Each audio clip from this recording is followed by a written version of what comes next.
The device you are watching this on is powered by metals that are rapidly running dry on land. To build the future, the world's most powerful tech giants are now preparing to tear open the darkest, deepest places on our planet. I was holding my phone the other night, looking at the battery icon, and realized I had no idea where these materials actually came from. It feels surreal to know our most advanced technology now depends on scraping the pitch-black ocean floor. What the headlines aren't telling you is the massive, hidden legal battle happening right now in 2026 over who gets to claim these underwater riches. Welcome back to Tomorrow's Science. Let's dive in. 3 miles beneath the waves, the ocean floor is scattered with billions of potato-sized rocks called polymetallic nodules. These dark lumps are incredibly rich in cobalt, nickel, and copper. The largest concentration of this wealth lies in the Clarion-Clipperton Zone, a massive stretch of the Pacific Ocean. It holds more battery metals than all the land-based reserves combined. For tech companies desperate to build millions of electric vehicles and smart grids, this zone is the ultimate treasure chest. The race to claim it has already begun. To harvest these metals, engineering firms have built massive, tank-like robotic vehicles. These remote-controlled machines are designed to withstand crushing water pressure in total darkness. They operate by driving across the soft seabed, vacuuming up the top layer of sand and rocks. The nodules are separated, and the leftover sediment is pumped back out. The raw metals are then pumped miles up through giant hydraulic pipes to support ship waiting on the surface. It is a marvel of modern, heavy-duty engineering. But this incredible engineering comes with a serious environmental cost. The machines kick up massive clouds of fine dust and sediment called sediment plumes.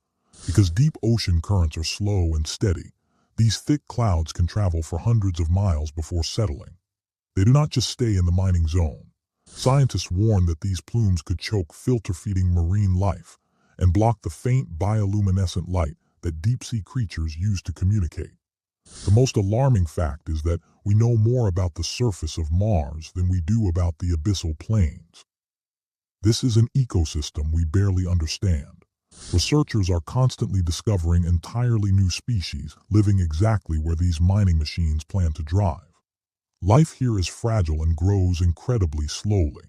If we destroy this habitat before we even fully document it, we risk wiping out biological wonders that could hold the keys to future medicine. Because this zone is in international waters, no single country owns it. It is regulated by a little-known organization called the International Seabed Authority. In 2026, the legal landscape reached a critical tipping point. Mining companies have triggered a legal loophole forcing regulators to finally decide the rules of extraction.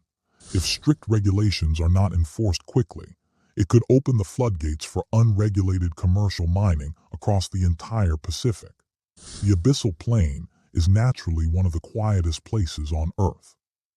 But heavy mining equipment generates massive, continuous industrial noise. Whales, dolphins, and deep-water fish rely on sound to navigate, hunt, and find mates across vast distances of open water. Filling their acoustic environment with the grinding of gears and hydraulic pumps could disorient these majestic animals, disrupting migration patterns entirely. The technology sector is completely divided on this issue. Some major battery manufacturers argue that deep-sea mining is the only way to meet global energy goals. However, major brands like Google, BMW, and Samsung have taken a different stance. They have actively signed pledges refusing to use deep-sea minerals. This creates a massive market tension. If the biggest buyers refuse the materials, the financial logic of launching these billion-dollar mining ships begins to crack. Before we tear up the ocean, scientists argue we should look at what we already have. Urban mining and battery recycling technology have advanced massively. By chemically breaking down old electronics, we can recover up to 95% of the essential metals needed for new batteries. If we scale up recycling infrastructure globally, we might be able to delay or entirely avoid the need to harvest the ocean floor. Furthermore, battery chemistry itself is rapidly changing. In 2026, Major manufacturers are pushing hard into sodium-ion and iron phosphate batteries. These new battery designs completely eliminate the need for cobalt and nickel, the exact metals lying at the bottom of the ocean. Innovation is racing against extraction. If alternative batteries dominate the market, the treasure of the deep sea might lose its value before it is ever mined. But this isn't just about batteries. It is about global power.